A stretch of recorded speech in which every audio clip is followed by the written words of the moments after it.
ஓம் ஸ்ரீ வராகி தாயே போற்றி போற்றி. என் அன்பு பிள்ளையே, இன்று உன் தாயானவள் உனக்கு ஒரு எச்சரிக்கையான பதிவினை கொண்டு வந்திருக்கின்றேன். வரும் ஆகஸ்ட் 20க்குள் ஒரு பெண்ணால் உனக்கு ஆபத்து வரப்போகின்றது. யார் அந்த பெண் என்று உன் தாயானவள் உனக்கு சொல்கிறேன். கவனமாக கேட்டு அவர்களிடம் இருந்து விலகி இரு. என் அன்பு பிள்ளையே, கணவனை இழந்த அல்லது கணவனை விட்டு பிரிந்த ஒரு பெண்ணால் உன்னுடைய வாழ்க்கையே இன்று சூனியமாகி நின்று கொண்டிருக்கின்றது. என் தங்கமே, அம்மா சொல்கின்ற விஷயம் யாரை பற்றி என்று முதலில் நான் சொல்லிவிட்டேன். இவர்கள் யார் என்பதை நீ நிச்சயமாக அறிவாய். என் தங்கமே, இவர்களால் உன்னுடைய வாழ்க்கையில் இன்று நடந்து கொண்டிருக்கின்ற போராட்டங்கள் உன்னால் தாங்கிக் கொள்ள முடியாத போராட்டமாக இருக்கின்றது.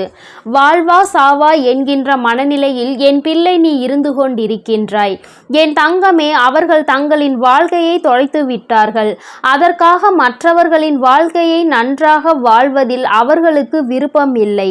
அதாவது தனக்கு வாழ்க்கை நன்றாக இல்லை என்றவுடன் மற்றவர்களும் நம் முன்னால் சந்தோஷமாக இருந்துவிடக் கூடாது என்று நினைக்கின்றார்கள். அவர்களினுடைய வாழ்க்கை அவர்களுக்கு கேள்விக்குறியாக நிற்கும் பொழுது அவர்கள் முன்னால் இன்னொருவர் சந்தோஷமாக இருந்தால் அதை அவர்கள் மனது ஏற்றுக்கொள்ள மறுத்து நிற்கின்றது.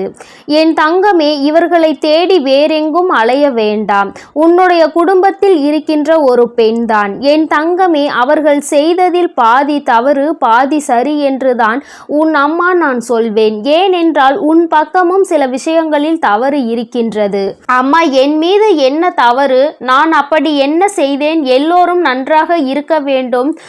அவர்கள் வாழ்க்கை இப்படி ஆனதை நினைத்து நானும் தானே வருத்தப்பட்டேன். நீ என்னை பார்த்து நான் தவறு செய்கிறேன் என்று சொல்லிவிட்டாயே என்று என் பிள்ளை நீ நினைக்கின்றாய் அல்லவா? என் தங்கமே, அம்மா சொல்வதை நீ முழுமையாக கேள். நிச்சயமாக அவர்களினுடைய இந்த கோபத்திற்கும் உன் வாழ்க்கையில் பழிவாங்க வேண்டும் என்று நினைத்த அந்த எண்ணத்திற்கும் என்ன காரணம் என்பதை நீ புரிந்து கொள்வாய். என் தங்கமே, பொதுவாகவே தன்னுடைய வாழ்க்கையை இழந்து நிற்கின்றவர்கள் துணை என்று பேசுவதற்கு யாரும் இல்லாதவர்களாக இருப்பார்கள். அவர்களின் மனதில் இருக்கின்ற எண்ணங்களை வெளிப்படுத்த யாருமே அவர்களோடு இல்லை. அப்படி இருக்கின்ற சூழ்நிலையில் அவர்கள் முன்னிலையில் நீ உன்னுடைய வாழ்க்கையை சந்தோஷமாக வாழும் பொழுது அவர்கள் மனதிற்குள் ஏக்கம் வந்து விடுகிறது. நாம் இதுபோல சந்தோஷமாக தானே வாழ்ந்தோம், இப்பொழுது அந்த வாழ்க்கை நமக்கு இல்லாமல் போய்விட்டதே. நமக்கு இந்த விஷயங்களை எல்லாம் இவர்கள் ஞாபகப்படுத்தாமல் இருக்கலாமே என்றுதான் அவர்கள் நினைக்கின்றார்கள்.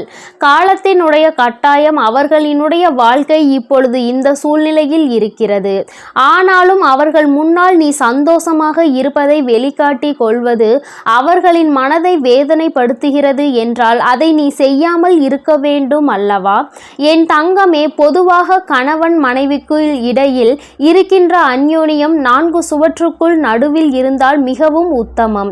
வெளியில் சென்று அதை காண்பிக்க வேண்டும், அன்பை நிரூபிக்க வேண்டும் என்ற அவசியம் யாருக்கும் இல்லை.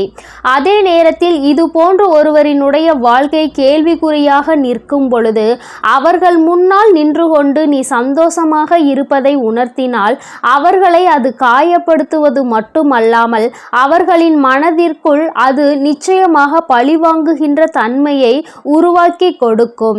ஏன் உனக்கு இது புரியவில்லை என் தங்கமே? இன்னொரு விஷயத்தை பார்த்தால் அவர்கள் நினைக்கலாம், நம் வாழ்க்கைதான் இப்படி ஆகிவிட்டது, அவர்களாவது சந்தோஷமாக இருக்கட்டும் என்று பெருந்தன்மையோடு அவர்கள் நினைக்கலாம். ஆனால் அந்த பெருந்தன்மை அவர்களிடத்தில் இல்லை என்றால் குற்றம் உன்மீதும் திரும்பிவிடும் அல்லவா? நீ இந்த வாழ்க்கையை எப்படி வாழ்கிறாய், நீ என்னவெல்லாம் செய்கிறாய் என்பதை கண்காணிப்பதே அவர்களின் வேலையாக மாறிவிட்டது. அது மட்டும் அல்லாமல் எங்கு செல்கிறாய், என்னவெல்லாம் செய்கிறாய் என்று எப்பொழுதும் உன்னை பற்றியே அவர்கள் சிந்தனை செய்து கொண்டு இருக்கின்றார்கள்.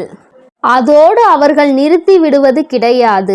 நீ என்ன செய்கிறாய், நீ இப்பொழுது என்னவெல்லாம் செய்து கொண்டிருக்கிறாய் என்பதை பார்த்து உன்னை பற்றி மற்றவர்களிடம் குறை சொல்வதையே அவர்கள் ஒரு வேலையாக வைத்து கொண்டிருக்கிறார்கள். அவர்களின் நேரத்தை பெரிதாக செலவிட்டு அவர்கள் உனக்காக அதனை பேசி வருகின்றார்கள்.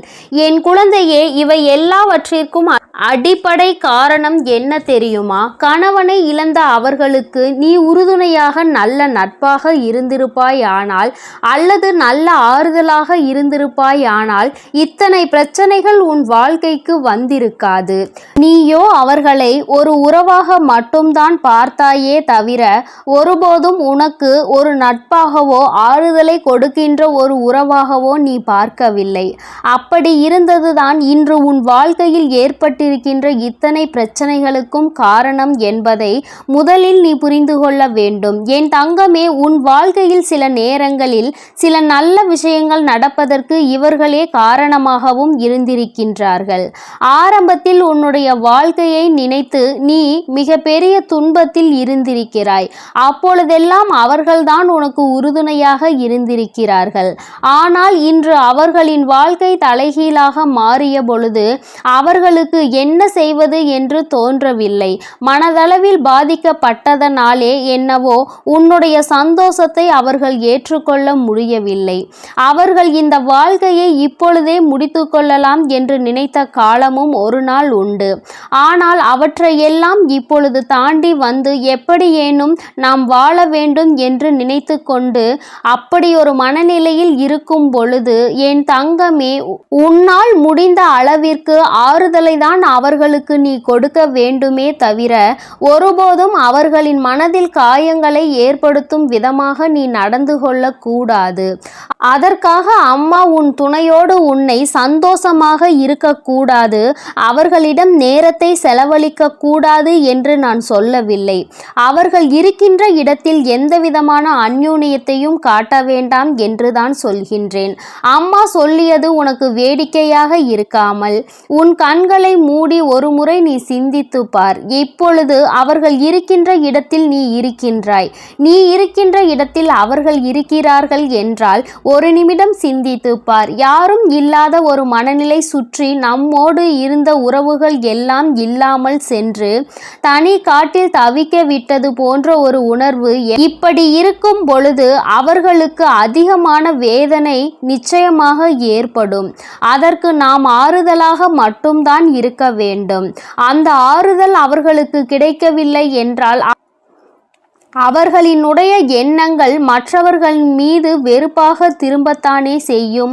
நம் மீது யாரெல்லாம் அக்கறை காட்டுகிறார்கள் என்பதை தேடி தேடி அவர்கள் பார்த்து கொண்டிருக்கின்ற நேரத்தில் அவர்களின் மனதிற்கு நாம் நிம்மதியை தரும் விதமாக நம்முடைய செயல்கள் இருக்க வேண்டுமே தவிர, ஒருபோதும் அவர்களினுடைய மனதிற்கு வேதனை தருவது போல நம்முடைய செயல்கள் இருந்துவிடக் கூடாது என்று என் பிள்ளை நீ நினைக்க வேண்டும்.